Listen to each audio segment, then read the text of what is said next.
Good evening, everybody.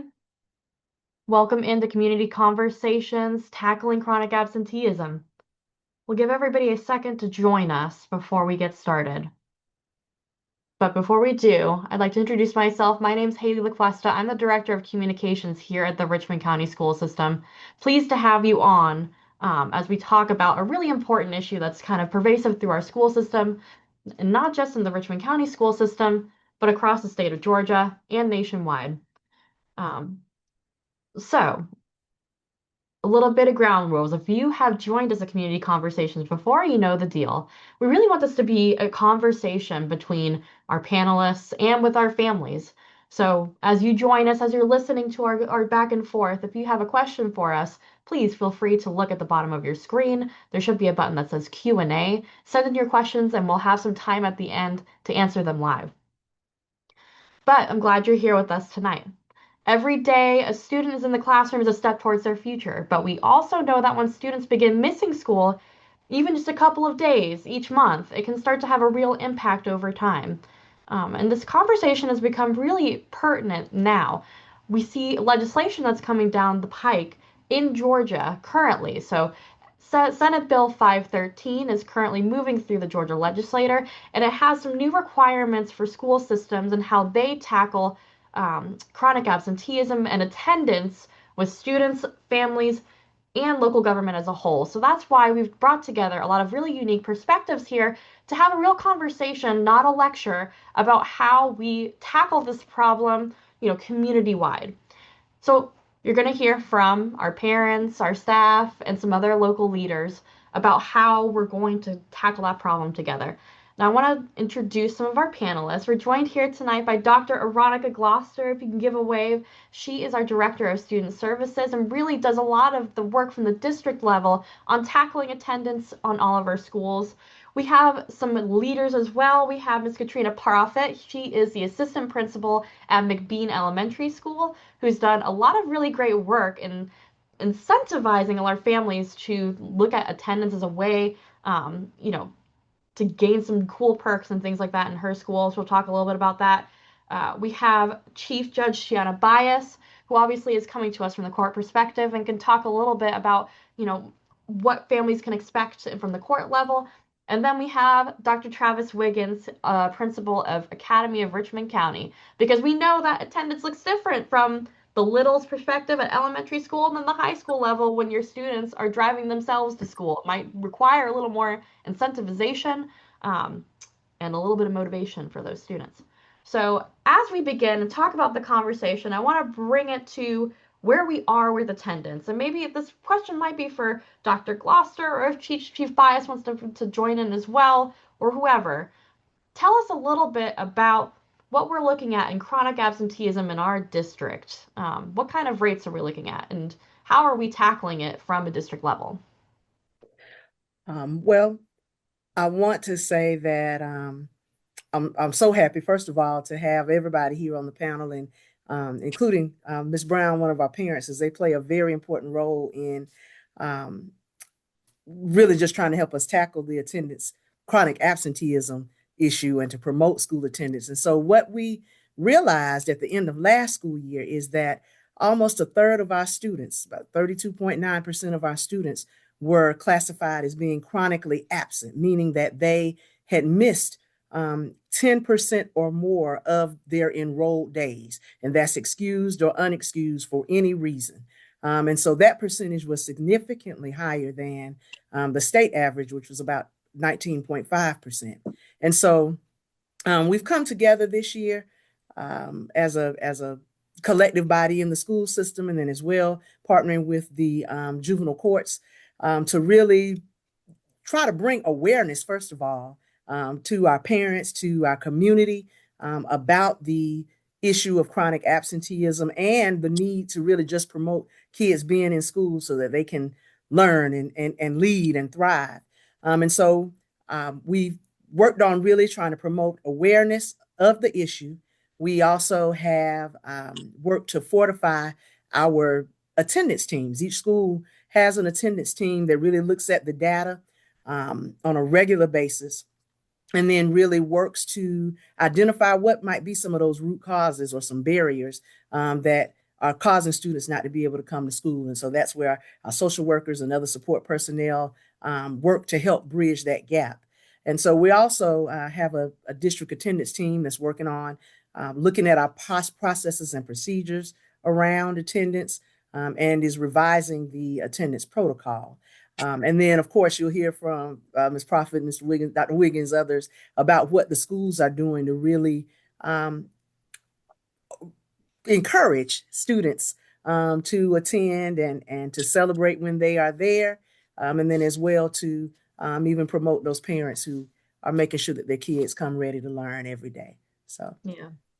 Absolutely. And I'm so sorry, I forgot to introduce our parent participant, Miss Elaine Brown, who's really a veteran parent in the Richmond County school system, had 3 children that matriculated through from beginning to end at A.R. Johnson, at Bel Air Middle, and it currently serves as the head of the PTO at C.T. Walker Traditional Magnet School.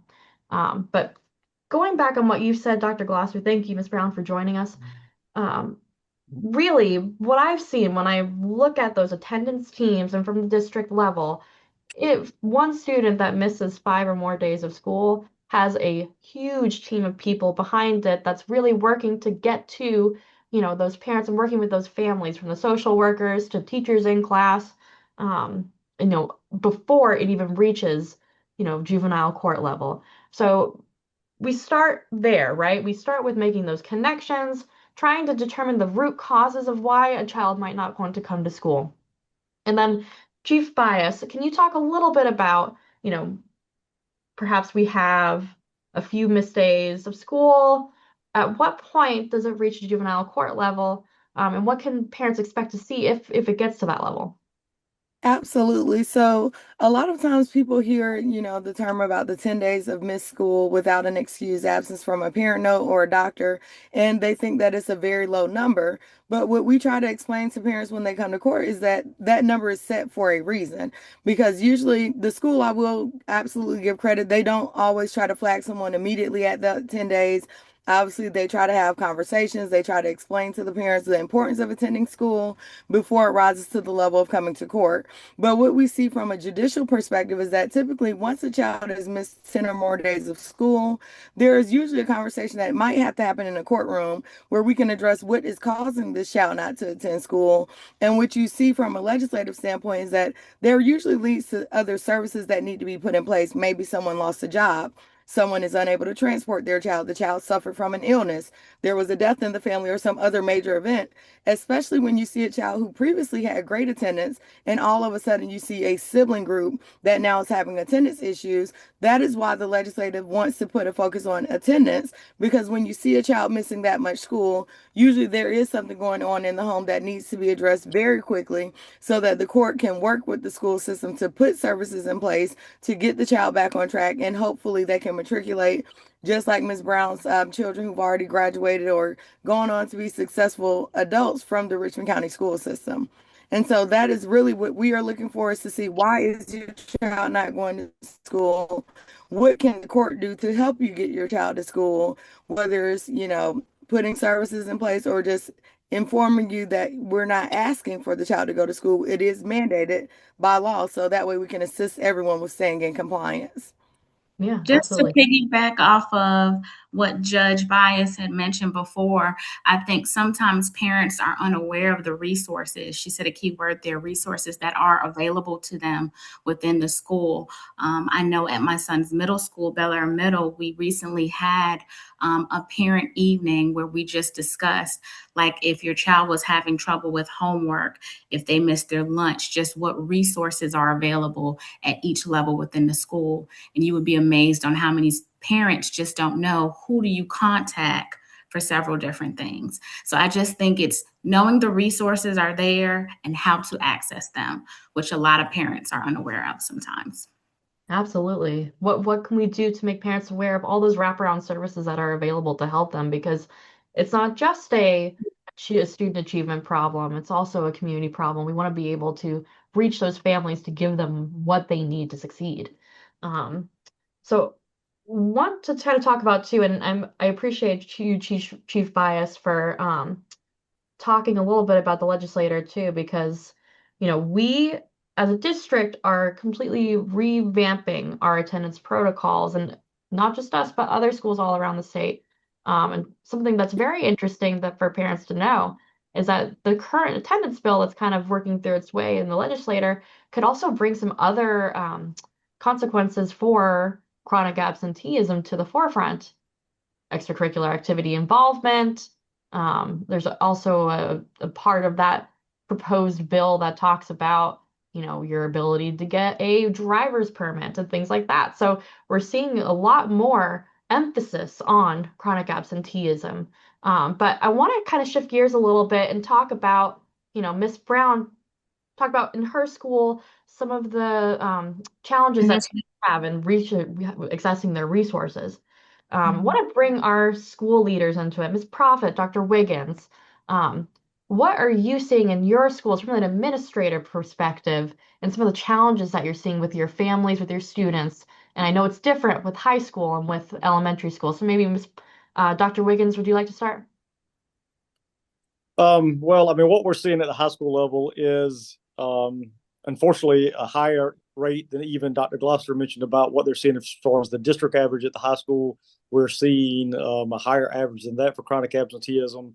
But I was also surprised to learn that elementary may even be higher than the high school. And I would have thought that was the case. I would have thought that elementary would have been one of the lower chronic absenteeism areas. But certainly, chronic absenteeism at the high school level, it certainly has an impact on who graduates, the graduation rate, how the students perform, and not just simply on the state tests that have a big measure on the schools, but really on students who take AP exams, students who take SATs, these exams that have the potential of earning college credit for students. These students and we have, whether it be an IB student, an AP student, or a general education student, we have a chronic absenteeism uh, issue across all demographics, across all level of student academic standing. And so, but it impacts their opportunities. It impacts their opportunity to earn that college credit. Mm. And really, and even outside of that, a couple of the areas that we're really seeing the impact with our students is with our students' social emotional needs. So, an example of this is in our most recent survey from students about their social emotional needs, they rated their connectiveness to the school as being one of their biggest areas of need. That they Mhm. reported that they don't have a connection with either teachers or with their peers. And of course, that chronic absenteeism, that high rate of being out, it lends to that isolation because they're not there on a regular basis to form those connections. So outside of the academic stuff, we're really seeing it in the student mental health well-being. Certainly at the high school level, which would be different than elementary. Obviously, a lot of things at the high school level that we are doing, we are preparing our students to enter college or a career. And of course, developing as young adults, developing this nature of chronic absenteeism, we expect will spill over into their college work, their Mhm. career work. So we feel like it's not preparing them for their next stages. And we actually have dual enrollment in our building, and the colleges have a stronger or a more strict attendance policy than we do. So we have students in our building taking college classes, and if they do not attend a certain amount of those college uh, Mhm. days, they do not get credit. Yeah. And so they're making sure they're there, but then the truth is they may leave school after the dual enrollment class is over because we don't have the Mhm. same attendance requirement to earn credit. Right. And really, as administrators from the school level, our job is to prepare our students for employment, enlistment, um, entrepreneurship, that next stage of life, and really trying to help them create those systems so that they can be successful in college. And if they're not showing up for school in high school, it sets up some bad habits for when they attend a much more rigorous, classroom in college or in university level. Absolutely.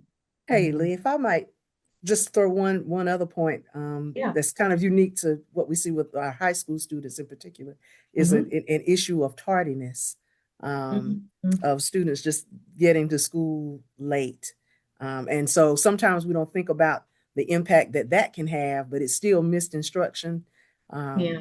and missed opportunities to connect, missed opportunities.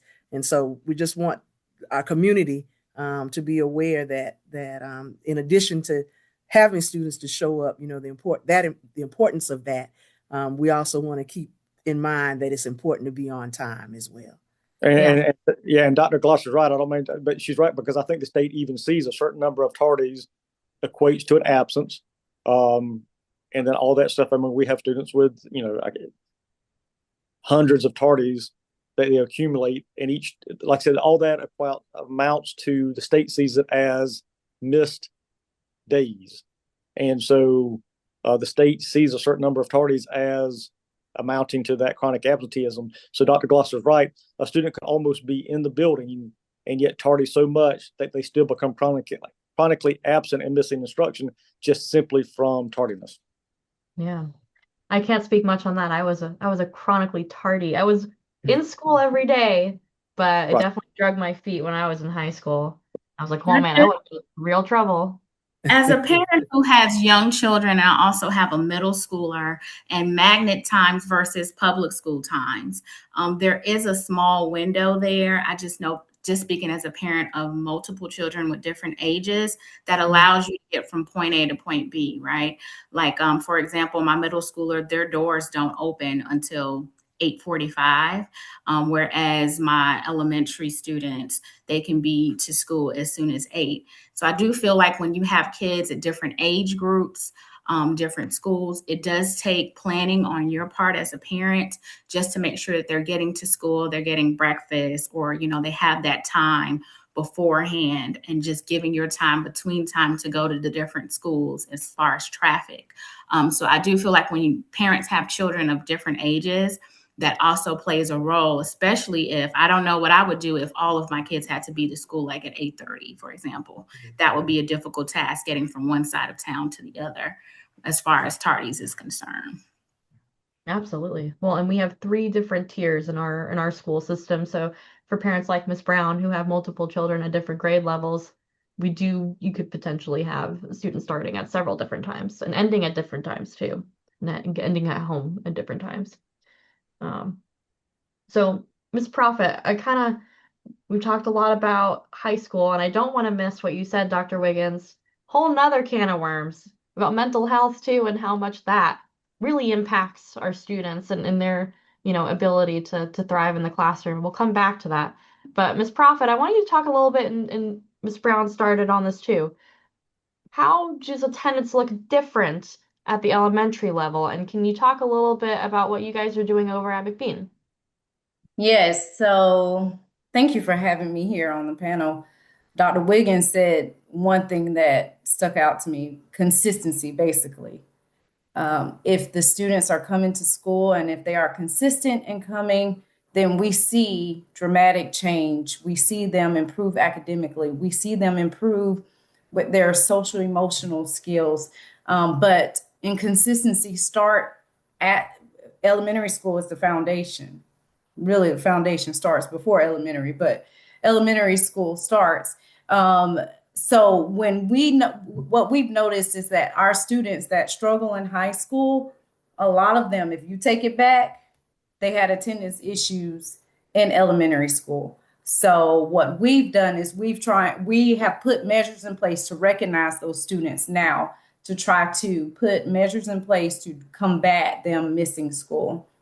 What we've done at McBean Elementary is, this year we targeted students that are chronically absent. In the past, we've had a lot of initiatives to recognize students for perfect attendance or students that have missed 5 or less days of school.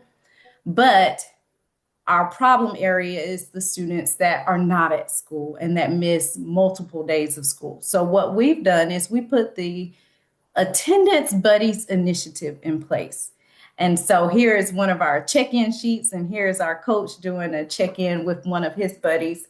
So with this, we recognize students that were chronically absent. Those were students that missed. We actually selected students that missed 15% or more of their instructional days. Those students were able to choose one person in the building to be their buddy. Every day they go and they meet with their buddy for 1 to 2 minutes, and the buddy just checks in and sees how they're doing and they just say something as simple as, "I'm so glad you came to school today. Keep coming to school. We want to see you here tomorrow."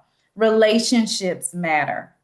Relationships matter. And so just building those relationships with those students has made a tremendous difference in the attendance rate of the students. We've seen their rates increase drastically.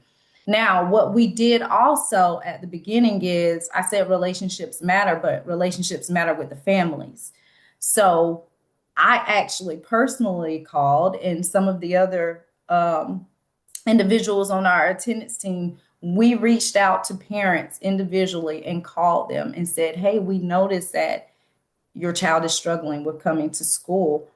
How can we help you?" So we spoke earlier about putting supports in place, providing them with services.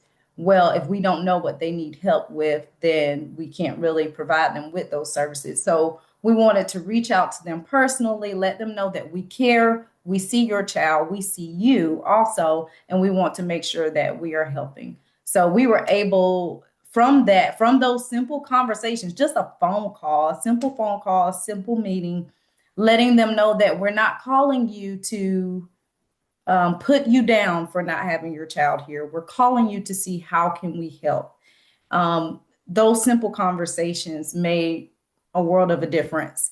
And we were able to get our social worker involved in some of those situations and just get supports and resources for some of those families. And that helped as well. Yeah. No, that's amazing. And really speaks to, I think a lot of our schools are all trying to tackle the same problem across the district, trying to come up with ways not just to penalize chronic absenteeism, but incentivize our families to bring it to the forefront as something important to them too, to bring their child to school every day. And I've seen all sorts of really cool initiatives across the district.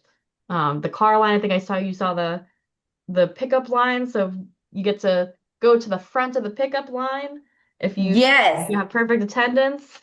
And That I would would be a seller love for to me. speak on that. Yes. So parent priority pickup, that is a big deal at McBean. It has been amazing. So other initiatives that we've done in the past, we've had monthly perfect attendance celebrations. We continue to do those. We do semester celebrations for students that have missed 5 or less days of school. But parent priority pickup is something that we've done it in the past, but we weren't consistent with it. But we started it this year, and parents are coming to school. So the way it works, I'm saying the parents are coming to school, but students are coming to school, but the parents are coming too. They're excited because they get to pick up their students a little bit earlier. The way it works is if their student has missed 0 days for that month, at the end of the month, we do a drawing. All of those students' names go into basically a basket, and we randomly select 10 students to receive parent priority pickup. And really, it rewards the parents. So that was our way to incentivize the parents. They get to not sit in the car rider line. They get to park, and at the end of dismissal, those students are released first to be dismissed, and they go out before the car rider line, all of the hustle and bustle of car rider line. And the parents love it. They absolutely love it because they don't have to sit in the line. Now, it changes every month. So they only get the privilege for that 1 month. So they have to keep coming to school in order to get back in there. And those for bus riders, we make sure that they get something as well. So if they're a bus rider and their name goes into the basket, then they receive a gift certificate or a gift card. So we make sure that we reward those parents as well. Oh yeah. And I'm sure a lot of them get competitive, right?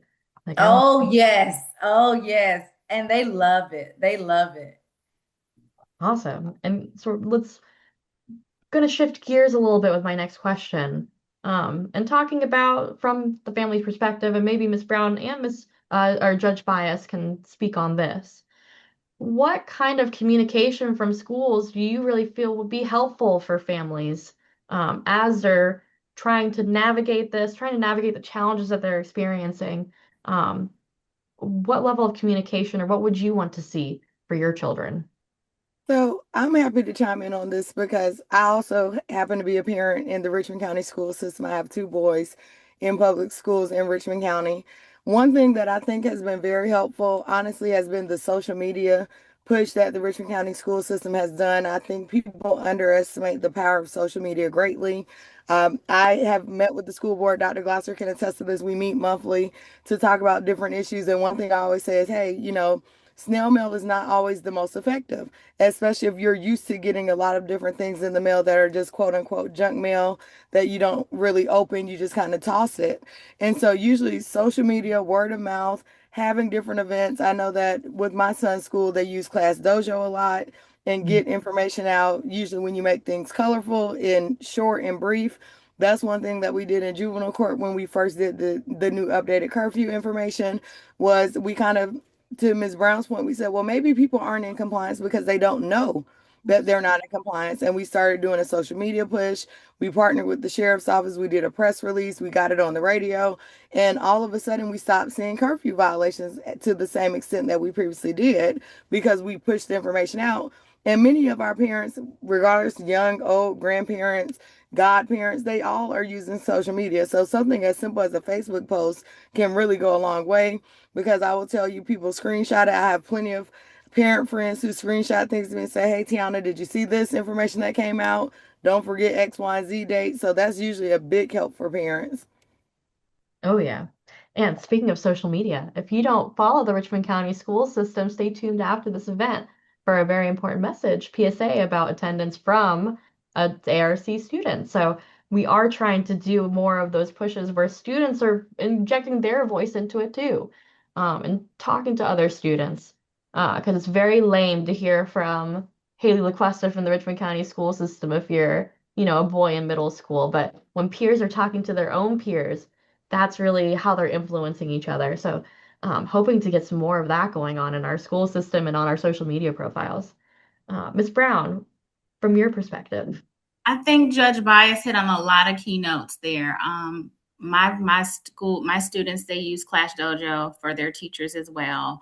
I do follow. We have several social media platforms. We have Facebook. We even have Instagram. I prefer Instagram because it's short and it's brief. It's not a lot of information at one time. So I do use that as well. But I also appreciate the phone calls, the weekly phone calls we get. I don't know if that's a district-wide thing, but I like that too as well, to be able to hear it on the phone, whether I'm driving, I'm cooking in the kitchen. I literally just pick up my phone, I can put it on speaker, and I know what's ahead for the whole week.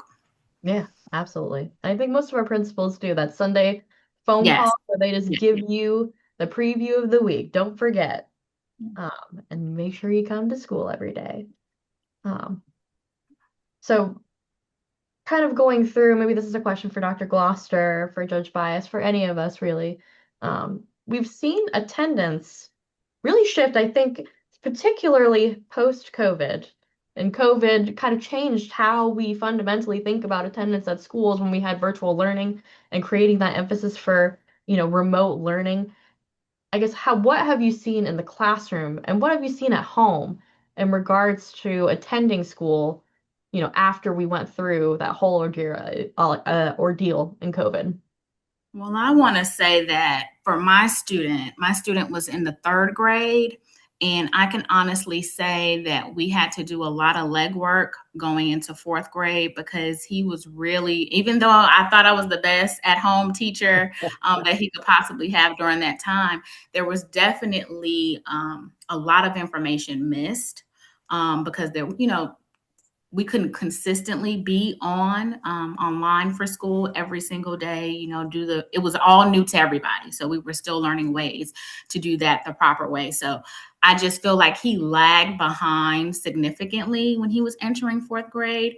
And unfortunately, I feel like there are students who lagged behind from then that are still kind of behind now, just from not having the resources and the education. And so I appreciated an initiative that they did. Like we have Saturday school, different things, or even small groups where they take students who are maybe not testing or maybe not where they should be. And they started to do that to sort of bring students up to speed. But I did notice a difference when they returned to school the next year, that they were all sort of a little bit behind, and we had to sort of play catch up to where they needed to be. I also, talking about connections, I think Dr. Wiggins was saying at the high school level, students have to feel connected. I do feel with COVID, we all became more social media savvy. There was a lot of things going on. That was the way we connected with people. That was the way we connected with the rest of the world during that time. And I feel like we have now moved that into now where I feel like high school students too. I have a son in college. He barely talks on the phone. They just, they text. So I feel like it has changed how students communicate with one another.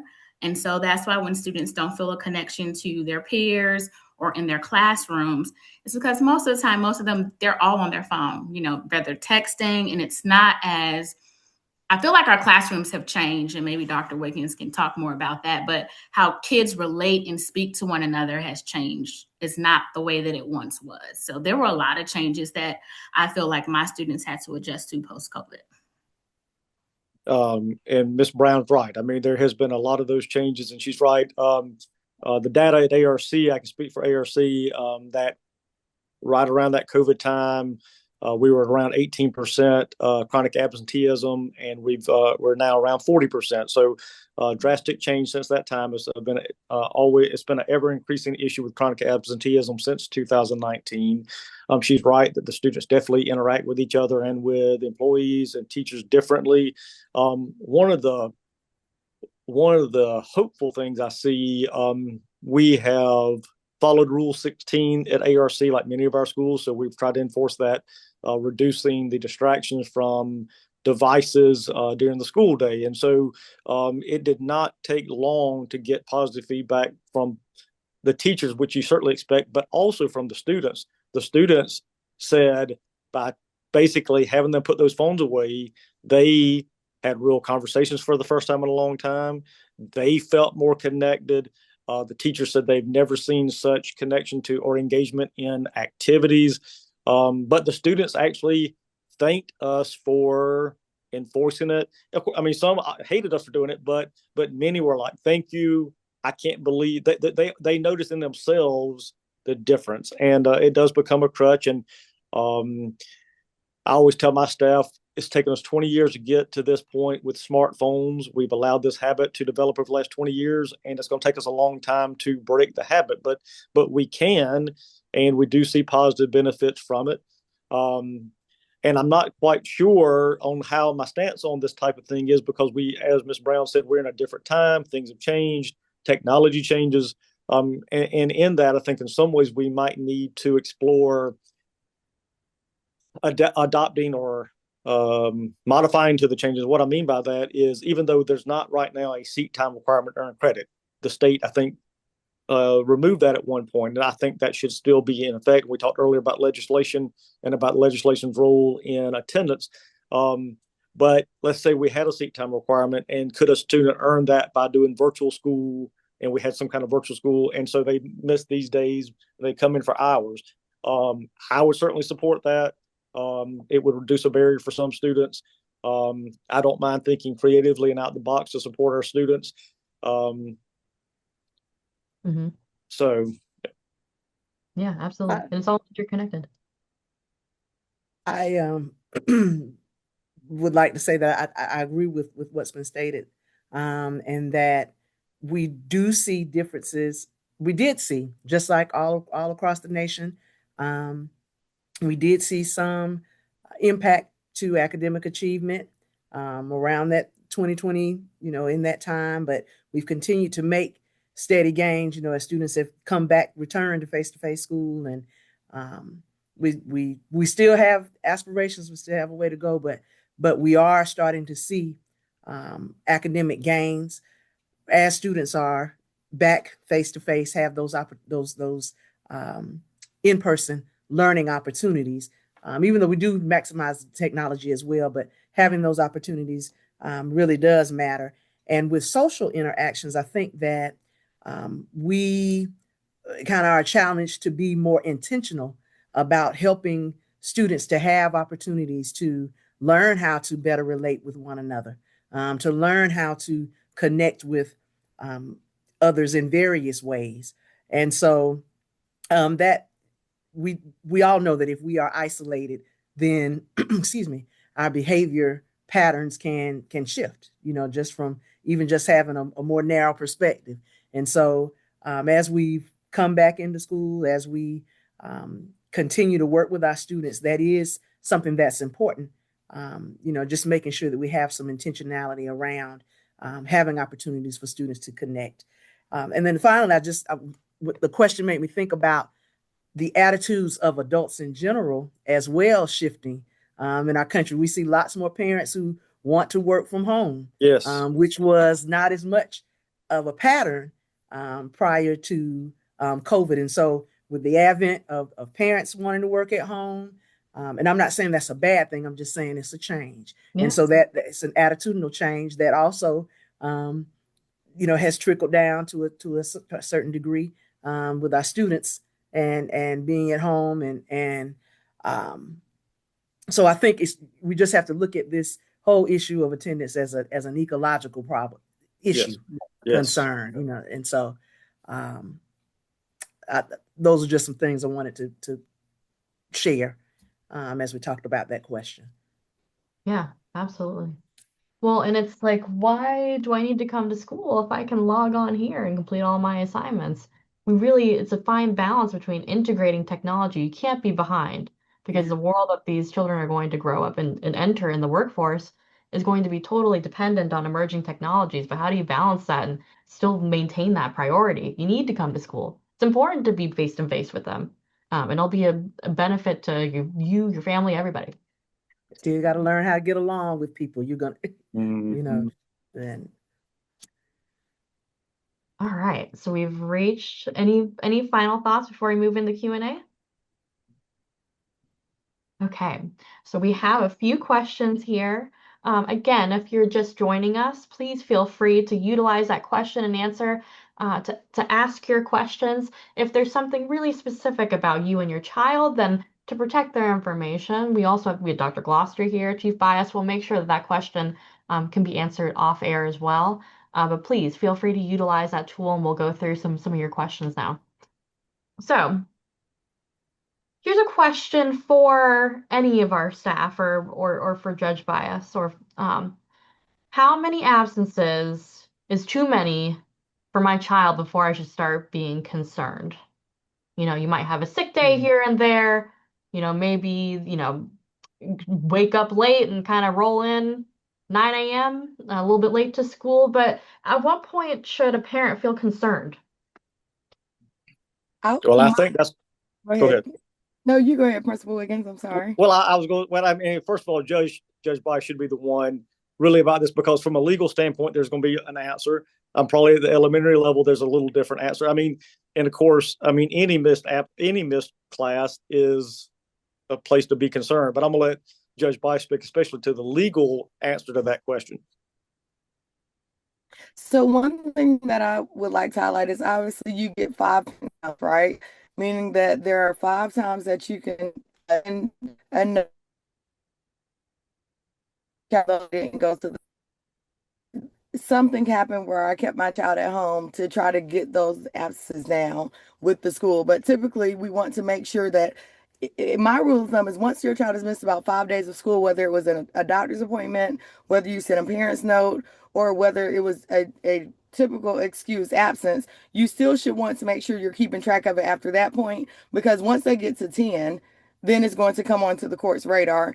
And we want to make sure that we are addressing those needs, not just because you're afraid of being out of compliance, but because regardless of what age your child falls into, whether it's elementary school, middle, or high school, when they're missing that key instruction component, there are other things that come with that outside of being involved with the court. Whether it's that they are not going to be adequately prepared for their milestone tests, whether it's that they may not be ready for their graduation test, or that they may not be ready for final examinations, you want to make sure that your child can perform up to those standards, because obviously the teachers are instructing them, but they also have different mandates in their curriculum that they have to meet. And you want to make sure that your child is in the best position to succeed. I come from a family where attendance was very important in my family. My mom is a nurse, so I didn't get to play sick. I didn't really get to miss any days of school growing up, except maybe one or two. And so the key really is about whether or not your child causing, themselves to miss school. So usually the why they are missing school is the biggest indicator as a parent. Is my child avoiding going to school because they're being picked on? Are they avoiding school because they don't know how to socialize, or maybe they need an updated IEP because they are embarrassed to say that they cannot keep up with what's going on in school? So usually don't focus just on the number, but when your child is in a position to articulate why they don't want to go to school, why they are arguing with you in the morning when it's time to get dressed and get on the school bus or get in the car, that's usually where you could bring the school in and say, hey, I might need to meet with the counselor to figure out what I can do to get my child excited about going to school. And even if they're not, they at least are comfortable going to school and getting that information. Right. If I could just share something as well, the research really says that when a child starts missing 2 days a month, just 2 days, Yep. They really are chronically absent. That's right. And it's associated with those more negative outcomes.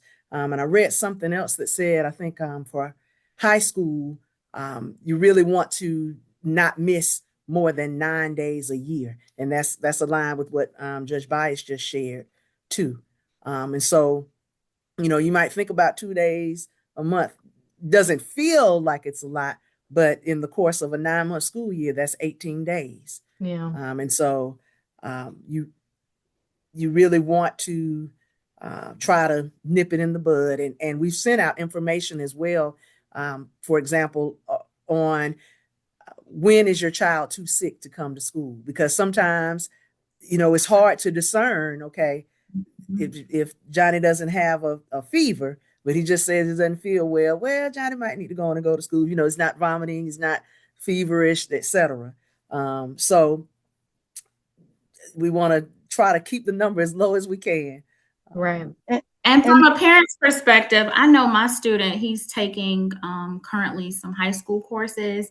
Even him himself, if he doesn't feel well, like he suffers from allergies, he's like, I can't miss it, because he's like, if I miss today, tomorrow's going to be like the workload.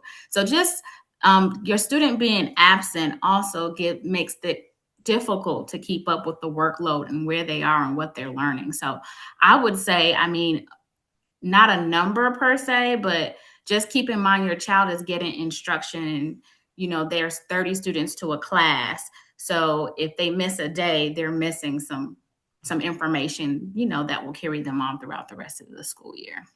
And to Dr. Gloucester's point, when I say 5, I don't mean 5 per month. I mean anytime in the school year. It could be the last week of the school year.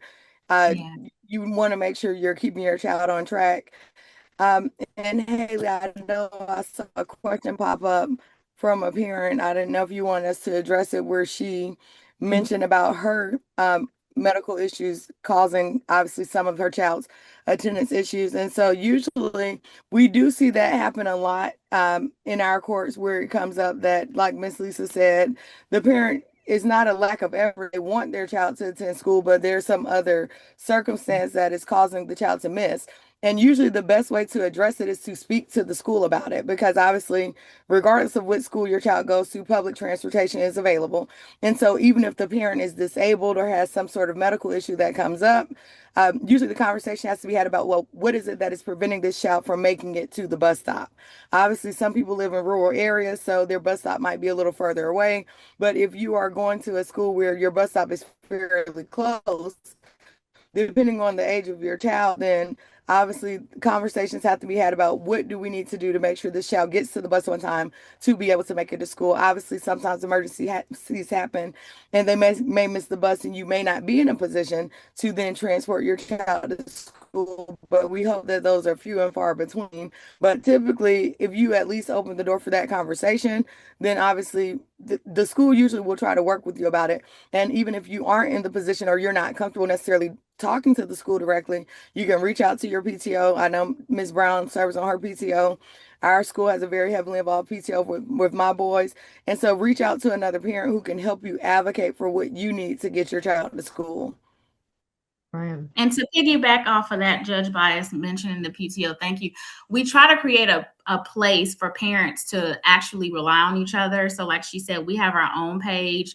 We get messages sometimes if students are in the same class, like, hey, do you have this homework assignment? So there's always a place for you to be able to reach out to someone to get that extra help, because I do believe it does take a village, and sometimes we do have to rely on other people where we can to help us with our students. And I think we all at some point or another have done that. I know I've done that.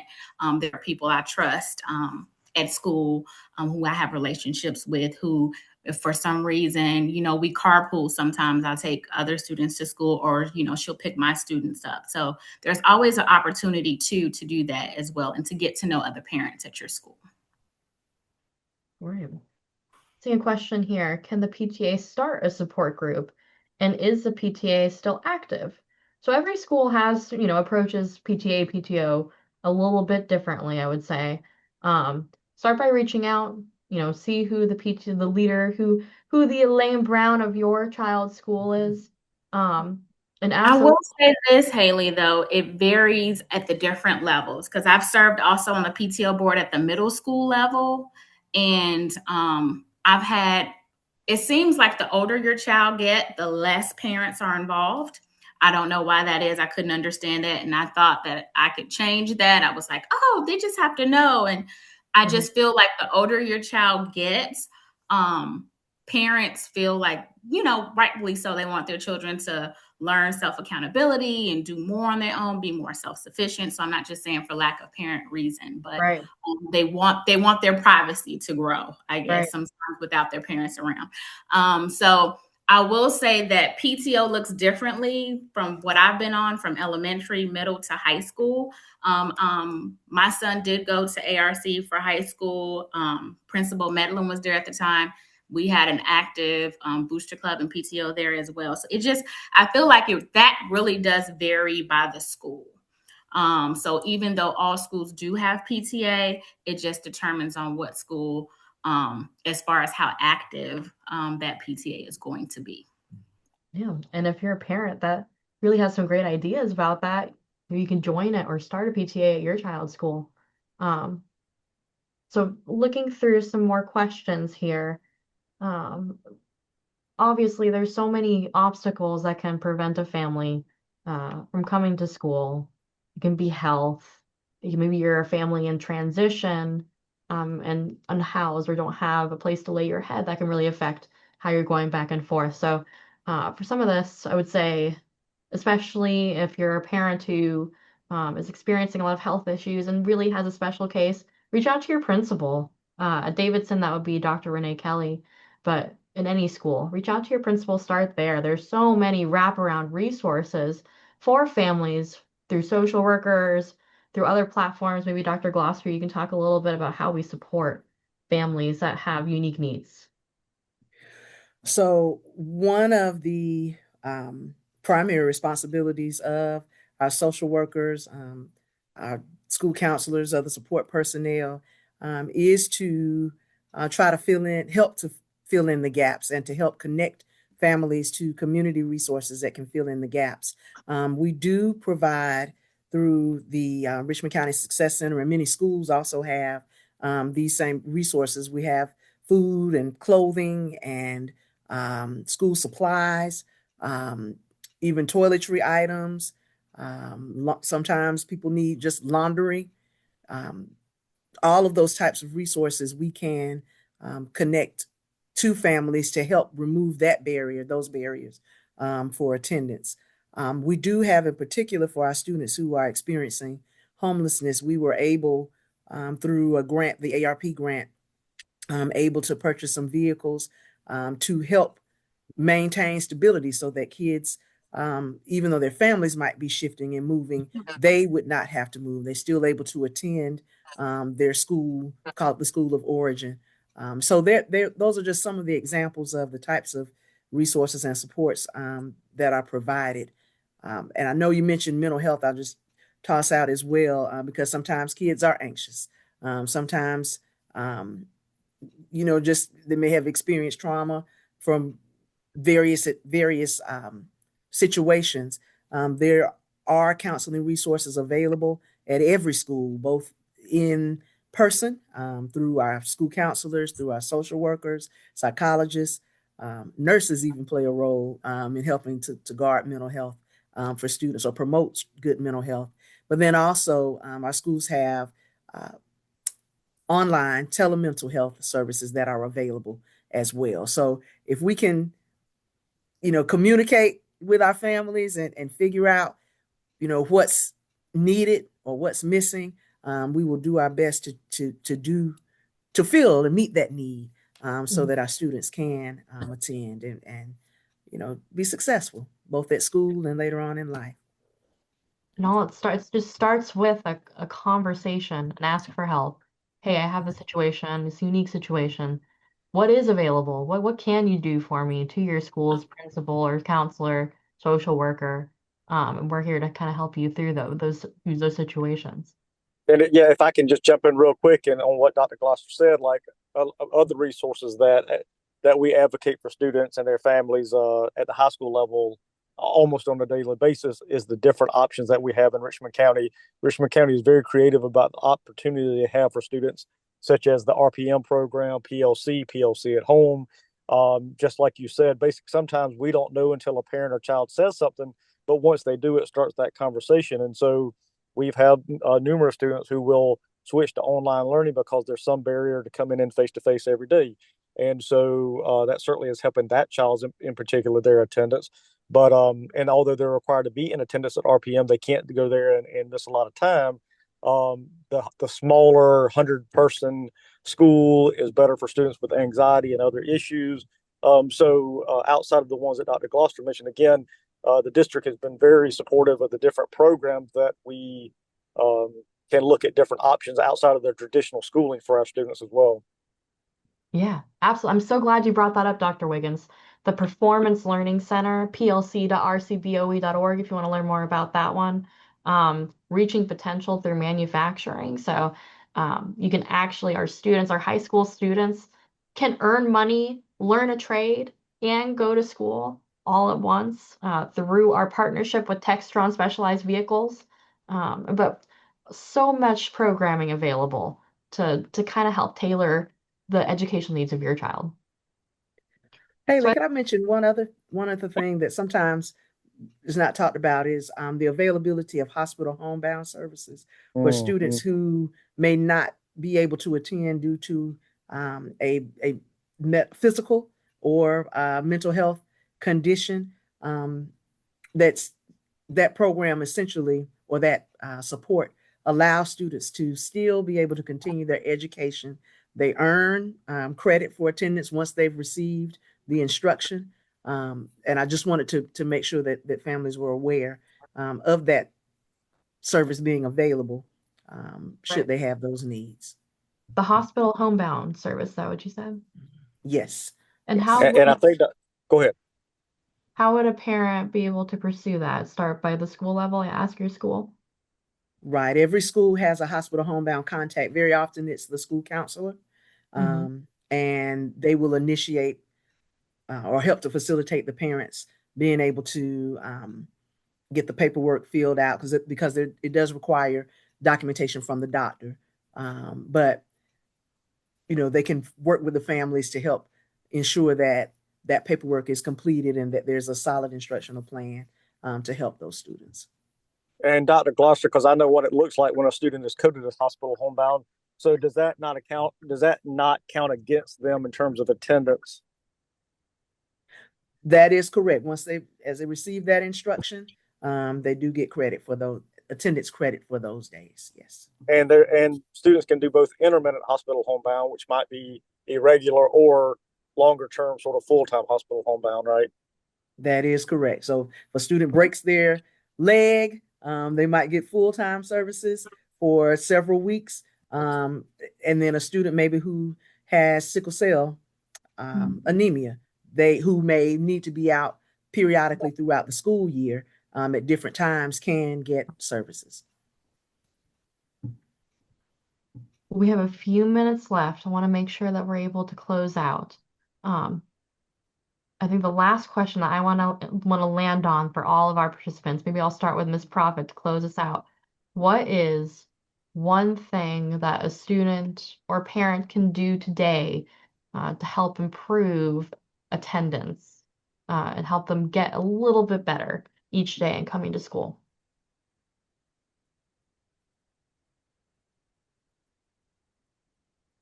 I mean, this seems like a very simple answer, but just get them there. But to help them improve attendance, I would say reach out to the school if they need help. If they need help, if there's an issue with them getting the child to school, reach out to the school so that they can see what supports we have, what resources we have. But we have buses, we have transportation. We will do all of the things we can do to get the child to school. So I would say start there. Just reach out to the school if you're having any issues with getting a child to school. Mm-hmm. Judge Bias, what about from you? What's one thing that we can do? I would say plan ahead. And when I say plan ahead, I am a huge procrastinator. So I don't mean even weeks in advance. Sometimes that plan, if you're like me and you have two boys that keep you busy, it can start, just a few minutes beforehand. So even if it's the night before, look at your calendar and say, well, what do I have going on today? Where do I need to be? What caused us to miss the bus yesterday? What caused us to be late in the drop-off line? Maybe I go ahead and lay my children's outfits out the night before so that I'm not arguing with them about what color shirt they want to wear that day. Maybe I reach out. I saw Miss Verdry asked about grandparents joining the PTA. And I've happened to know Miss Verdry from many years ago, and she's a very active grandparent. Maybe you reach out to your mom and dad and say, hey, I need help with drop off and pick up this week. I need help with coming over and getting the kids ready for school. So even just a few minutes the night before to set up a plan of how you can get your kid to school is very helpful. Ms. Brown? I would just want to echo what Judge Bias said. That was what I was going to say, is plan ahead. Planning ahead does help my family. It helps us all get to where we need to go on time. Like she's saying, being able to have everything ready to go does help you cut back on time. Yeah. Dr. Wiggins? As a parent of a middle school and a high school student, and what I see day to day, I would say one thing to do would be to make sure that the children or as a parent, make sure your children are getting enough sleep at night, turning off those devices. One thing we see recurring so often is just kids that are simply sleep deprived, staying up all night, and usually not for the academic part. So that's what I would say, is monitoring their sleep. Yeah. And lastly, Dr. Glasser, you want to close this out? I think what comes to mind is really just having the conversation, elevate the importance of attendance, help your child or your children to see how attendance is not only something that is important for school, but that good workers have good attendance. And so I think that the more we can just have the conversation, and that parents convey that it is important to them, it's going to be important to those kids as well. Well, thank you for that. As we close out, I want to thank all of our panelists for taking time out of their busy schedules to join us, to talk to our students, our parents, our staff members who are also looking for inspiration on how to help tackle that in their own schools. Thank you for your time. Thank you to our participants. Thank you for engaging with us, asking your questions. The Richmond County school system is open and available to you. If you have any concerns about absenteeism, what do I do? Where do I go next? Please reach out to your child's school. A version or a recording of this video will be available to you. We'll also be sending you a quick survey to ask you, what do you want to see next from Community Conversations? What do you want to know as a parent, as a student, as a teacher about the Richmond County school system or issues that are affecting all of our families and students? Please let us know. This has been Community Conversations. Thank you for joining us and have a great night.